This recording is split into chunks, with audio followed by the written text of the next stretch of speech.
What's up everyone? I am Binibining Juliet 24 and welcome to my Coffee Talks. And today I'm gonna make an interview sa buhay ng isang ina. Hanggang saan ang kaya mo isakripisyo? Hanggang saan ang kaya mo tisin para sa iyong mga anak? Ilang beses pa patatawarin ang iyong mister kung paulit-ulit ng ginagawa ang kanyang pamimisikat? Pagbubuksan mo kaya muli ang pintuan para sa kapatawaran? Tuhay natin ang makapagbagdamdami ng kwento ng buhay with Anne Aspat. Hello Miss Anne Aspat.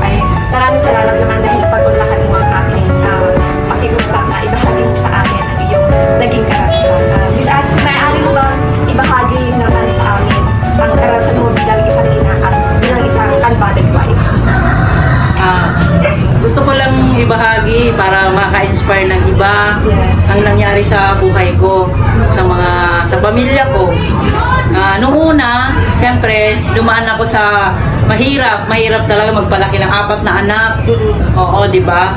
Tapos minsan wala ka nang mahanap na mag-alaga sa mga bata.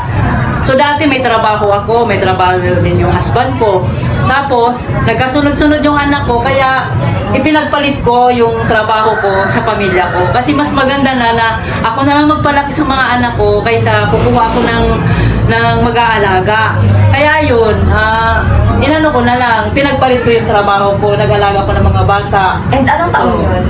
Year 2005.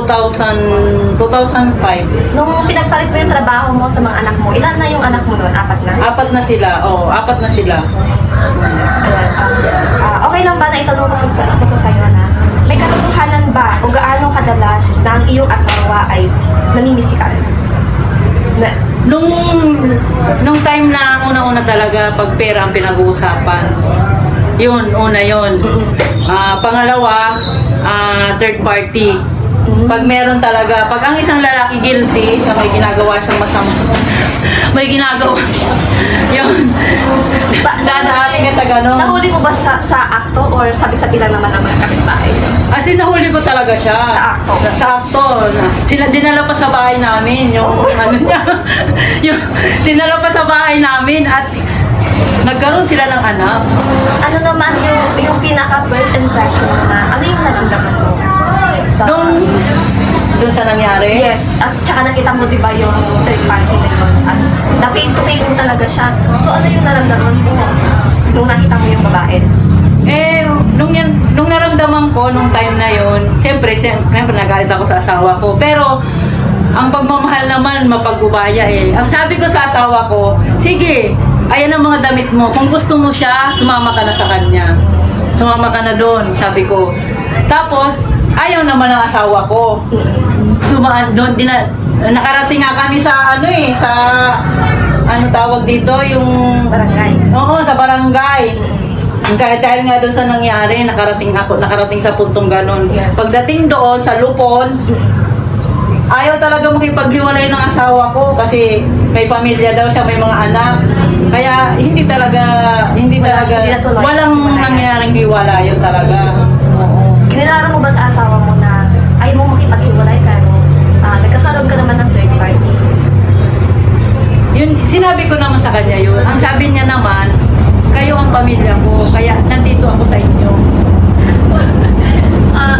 By the way, yung asawa mo Muslim, di ba? Oo. Yes, Muslim, kaya naman talagang gano'n is Ganun sa Muslim. hindi na naman sa Nasa tradition nila yes, yun. traditional talaga yun.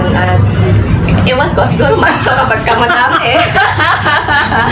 Siguro macho, nakakamacho siguro yun. Oo. Ang daya. And gaano kadalas siyang manakit? Kapag nakainom lang ba siya? Or ano? Hindi siya umiinom eh. Hindi umiinom yung asawa ko. Yun lang talaga. Hindi siya umiinom ng alak. So, Ang concerned pa siya sa sigarilyo. healthy living Oo. niya. Oo. Pag nakainom ngayon, mabait pa yun. Oo. Pag nakainom. Pero, time lang talaga na nanakit na, yun nga, naranasan ko yun. Yes. Yung time na, pag nag-aaway kami, tungkol sa babae, saka sa pera. Oo. Sa lahat ng mga naranasan mo sa kanya, bakit nananatili ka pa rin sa tabi niya? Siguro, unang-una sa mga anak ko siguro. Para sa anak? Para sa anak. Kasi, ano na yun eh. Tsaka, para sa akin din kasi para sa akin, siya yung tatay ng mga anak ko. Sa akin lang yun Yes. Oo. Talaga naman siya ang tatay ng anak mo. Siya ang tatay ng anak ko. Siya na. Hanggang sa, sa... Hindi sorry, ka sorry. hindi ka nakaisip na ay papalitan ko na itong asawa ko kasi bukod sa nananakit, ganyan, parang hindi pa siya Alam mo, matagal ko na sinasabi nga yun Sana may Parang hindi mo dumating. makayanan. Sana, Yes. Pero ewan ko, hindi makaya ng konsensya ko. Saka hindi ko din matin sa sarili ko na Mag-asawa ka. mag-asawa ulit ng iba. Lalo na't may mga anak na ako. Kung hindi rin lang naman yung asawa ko, hindi na lang mag-asawa. Pero, matagal mo din bang pinapanalangin kay Lord na magbago yung asawa mo, ganyan? Oo, One day? matagal yun. Kasi nakakilala ko yung asawa ko, 30 years old ako. 30 years old siya. Ngayon, 50 plus na siya. Oo. So, 24 years na kaming kasal. Oo. Nakita ko sa mga post sa FB nung nakaraan na nagkaayos na kayo ng asawa mo.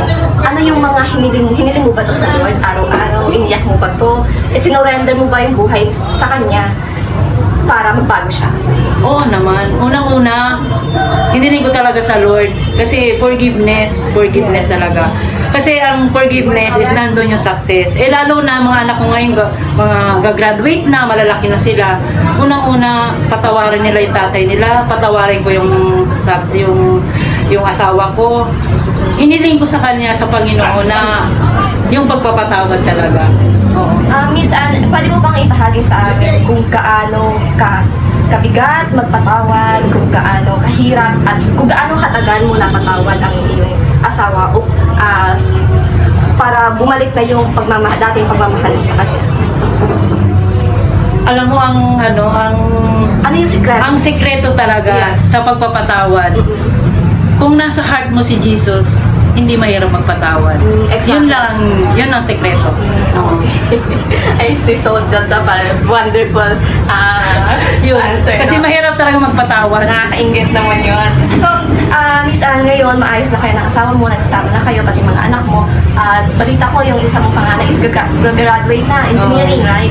Yes, And then yung isa in naman Jesus' is name. graduate ng honor with honors. Yes, in Jesus' name. Miss Anne, gaano ka kasaya ngayon?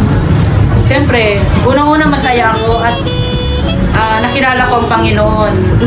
Nagkaroon ako ng totoong ugnayan sa Kanya. Sabi nga sa kasabihan na sinasabing, hindi daw sa relihiyon ang kaligtasan ng tao, kundi yung tunay na pakikiugnayan mo sa Panginoong Jesus. Yun ang pinakamagandang nangyari sa buhay ko talaga. Super. Yan ang priceless yun. Yung relation mo kay Lord. In Jesus' name, glory to God. So, Miss Anne, ano naman yung maibabahagi mo sa akin bilang isang tawag dito, early stage, bilang isang kabataan? Ano yung lesson na ibabahagi mo sa akin na pwede namin ma-adapt through the past years, Pais? Ang i-share ko lang let God first. Yes. Honor God first, love. God is love. So, yun yung uunahin mo. Ang pagmamahal sa Panginoon at lahat yan, tawag ito, babalik sa'yo. Pagka inuna mo ang Diyos, nandyan ang success, nandyan ang Blessing. totoong tagumpay, blessing nandyan sa Panginoon.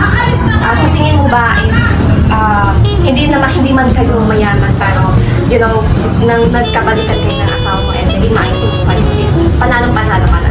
Amen. Yun na yun. Hindi naman kasi sa yaman yun Yes, hindi talaga Sa sa peace of yaman. mind talaga. So may peace of mind ka na ngayon, nakakatulog ka na ng maayos. Kasi wala nang bigat sa sa Sobrang bigat. Yes. Oo. Yung dati, kagaya ng dati. Oo. Diba? So, Miss Anne, maraming salamat sa mga binahagi mo sa akin. At sana is, I wish you all the best. Maging masaya pa rin ang pagsasama ng dalawang mag-asawa. At sana yung mga nangyari noon is hindi na maulit-ulit yan. Sealed na ni God yun. Oo. Thank you so much. Thank you. Ay, baka wait.